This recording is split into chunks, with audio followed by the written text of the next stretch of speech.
Halo teman-teman, ketemu lagi dengan saya si anak pembantu. Apa kabarnya? Semoga teman-teman selalu sehat walaupun dalam masa-masa yang sulit seperti ini.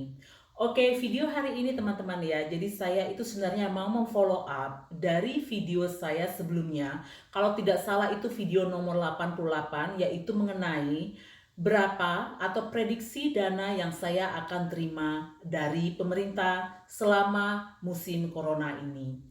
Jadi memang tujuan video ini sebenarnya lebih untuk memfollow up. Karena memang saya dapat banyak sekali DM dari teman-teman yang mengatakan apakah benar seperti itu? Apakah pemerintah betul-betul mengeluarkan dana sebanyak itu untuk mensupport masyarakatnya ya? Jadi teman-teman, sekali lagi video ini cuma informatif ke teman-teman. Harapan saya ya, paling tidak teman-teman tahu bagaimana sebenarnya pemerintahan di Amerika, bagaimana sebenarnya sistem ataupun bagaimana sebenarnya respon mereka terhadap masyarakat atau setiap aplikasi-aplikasi yang masuk ya ke pemerintah. Oke, jadi seperti itu. Jadi sekali lagi teman-teman ya, ketika teman-teman mendengarkan ya jumlah yang saya terima, tolong teman-teman tidak membandingkan ya berapa dana yang pemerintah gojorkan di Indonesia ya ke penduduk yang memang benar-benar terkena dampak dari corona. Karena sekali lagi teman-teman, pemerintahan kita itu berbeda ya. Sistemnya berbeda. Standar hidup atau lifestyle pun berbeda di sini dibandingkan di Indonesia. Ketika Anda mempunyai kendaraan roda 4 ya. Kalau di Indonesia kan lebih kendaraan roda 4 itu lebih untuk kalau kita bisa bilang itu kebutuhan yang paling mewah ya. Makanya kan kenapa pajak kendaraan roda 4 itu cenderung lebih tinggi.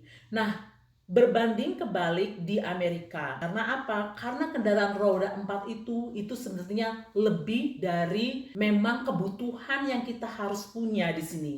Jadi paling tidak ya kalau di luar negeri teman-teman, janganlah aneh melihat orang punya mobil, itu sudah standar. Yang membedakan itu kecuali teman-teman punya mobil seperti Abang Hotman Paris ya, itu menunjukkan kelas. Jadi seperti itu ya, sekali lagi teman-teman ya, standar hidup di sini tidak sama seperti di Indonesia. Oke, jadi ketika saya tahu jam kerja saya akan dikurangi ya, jadi saya register di website pemerintah tersebut ya, dan setiap 2 minggu saya diwajibkan untuk mengupdate. Jadi intinya setiap 2 minggu saya membuat laporan ke website dan mengatakan apakah saya bekerja dalam minggu itu atau tidak. Kalau saya bekerja, berapa pendapatan saya.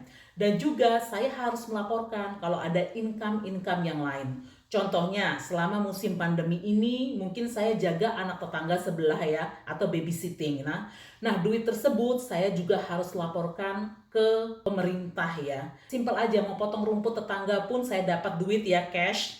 Dan itu juga saya harus laporkan pemerintah. Ataupun teman-teman ya, ada yang buka usaha selama musim pandemi ini dan tidak bekerja, dan hasil penjualan tersebut juga harus kita laporkan di website mereka. Jadi seperti itu. Prosesnya itu sangat-sangat cepat sekali. Mungkin itu akan memakan waktu dalam awal-awal aplikasi ya. Namun setelah saya melaporkan laporan saya yang nomor 2, jadi kan setiap 2 minggu sekali ya saya harus melaporkan ke mereka ya.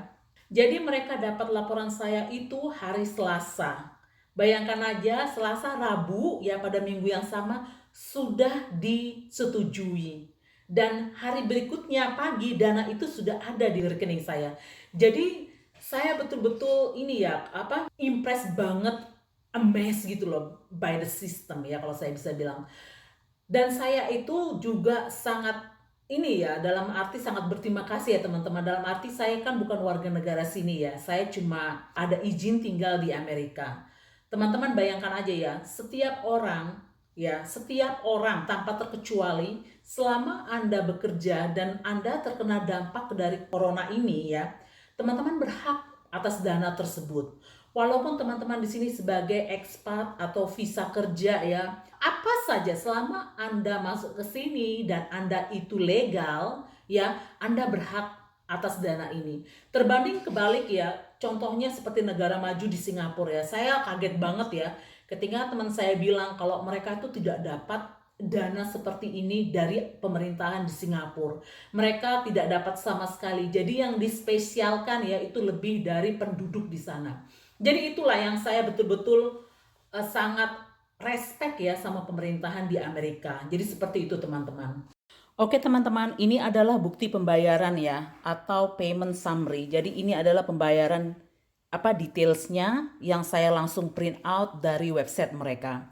Ini pembayaran yang pertama saya terima, ini adalah pembayaran yang kedua yang setelah saya terima dari mereka. Nah, saya jelaskan yang dari sini dulu ya teman-teman. Ini adalah pembayaran yang pertama.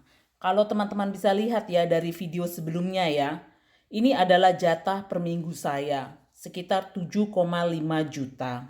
Nah, ini adalah jatah saya per tahun atau 52 minggu berdasarkan dari gaji saya dari tahun sebelumnya, yaitu sekitar 167 juta. Nah, dalam minggu ini ya, dari jatah ini saya sudah dibayarkan 1.326 dolar atau sekitar 19,3 juta. Jadi sisanya ya benefit yang bisa saya klaim ke mereka itu sekitar 10.000 ya, atau 147 juta 5. Oke teman-teman. Nah, di sini kemarin saya sudah jelaskan ya di video sebelumnya, kalau saya masukkan aplikasi saya itu akhir bulan 6 ya. Nah, kalau teman-teman lihat sini, loh kok saya tidak dapat bayar? Karena pada minggu ini saya bekerja, walaupun itu tidak full, tetapi gaji saya itu lebih besar dibandingkan dari benefit yang saya terima ya, yang seharusnya terima dalam minggu itu. Untuk karena itu saya tidak dapat jatah di sini dan tidak juga dapat 600 dolar dikarenakan dengan hal itu ya. Jadi gaji saya lebih besar dari tunjangan yang saya akan terima. Nah, kalau teman-teman lihat di sini ya, di minggu berikutnya ya dari tanggal sekian sampai tanggal sekian saya mendapatkan, tetapi kalau teman-teman lihat ya tidak sama seperti yang di atas ini. Nah, yang di atas ini ya, saya itu betul-betul tidak bekerja. Jadi saya dapatnya itu 1.121 atau sekitar 16,3 juta per minggunya ya, kalau saya tidak bekerja. Ingat teman-teman, ini adalah jatah saya yang tadi ini ditambah 600 dolar. Nah, karena saya di sini bekerja tapi cuma sebentar ya, dalam arti tidak 40 jam ya. Jadi untuk itu saya dapat sebagian aja dari total 521 dolar ini ditambah 600. Jadi saya dapat porsinya dari itulah, dihitung sama mereka. Sekali lagi saya tidak tahu bagaimana cara penghitungan mereka ya. Nah, teman-teman bisa lihat ya di sini saya ada pajak. Dan sekali lagi pajak ini adalah bukan final. Kalau saya lihat ini sekitar 10% ya. Dan ini bukan final, karena finalnya itu biasanya setiap tahun kita itu harus mengadakan laporan semua income kita ya ke pemerintah, dan dari situ ditentukan berapa pajak yang kita harus bayar. Jadi seperti itu. Dan dalam minggu ini teman-teman ya, kalau teman-teman bisa total, saya dapat 2.814 atau sekitar 41 juta. Semoga ini clear ya. Nah, kita pindah ke payment yang kedua. Di pembayaran yang kedua ini tanggalnya teman-teman ya. Dari Juli 19 sampai Agustus 1 ya, 2 minggu. Dan teman-teman bisa lihat di sini. Di sini saya tidak terima lagi full amount seperti yang di bawah ya. Dikarenakan saya bekerja mungkin sekitar 8 jam pada waktu itu, 8 jam atau 16 jam, saya tidak ingat ya. Tetapi dalam minggu ini saya betul-betul tidak bekerja. Di sini ya, saya tidak tahu kenapa saya tidak dapat 600 dolarnya. Jadi kalau teman-teman bisa lihat ini totalnya itu adalah 521 atau sekitar 7,5 juta ya. Dan saya menerima ya dalam 2 minggu, saya menerima 1.430 atau sekitar 21 juta.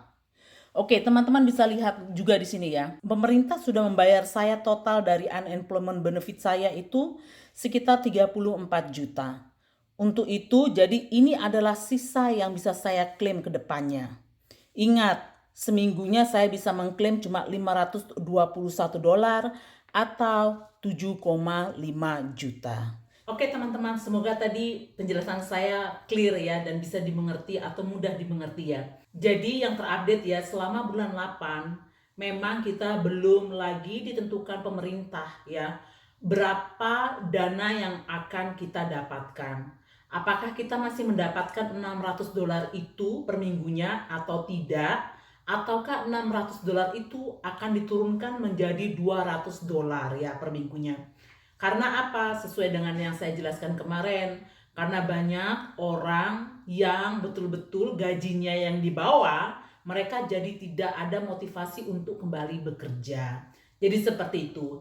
Jadi kita juga akan menerima dana tambahan dari pemerintah ya. Jadi sama yang sebelumnya saya jelaskan, itu sekitar 2.200 per family atau per keluarga, atau 1.200 per orang ya. Jadi selama gaji kamu di bawah 2,2 miliar per keluarga, teman-teman akan mendapatkan dana tersebut. Cuma totalnya belum pasti lagi. Kemarin Presiden mengatakan totalnya akan lebih ya dari yang sebelumnya, tapi belum ada final sampai sekarang.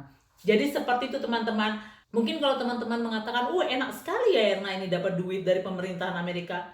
Sekali lagi teman-teman, saya di sini bekerja yang benar. Saya pun taat terhadap pajak. Jadi saya lakukan semua kewajiban saya.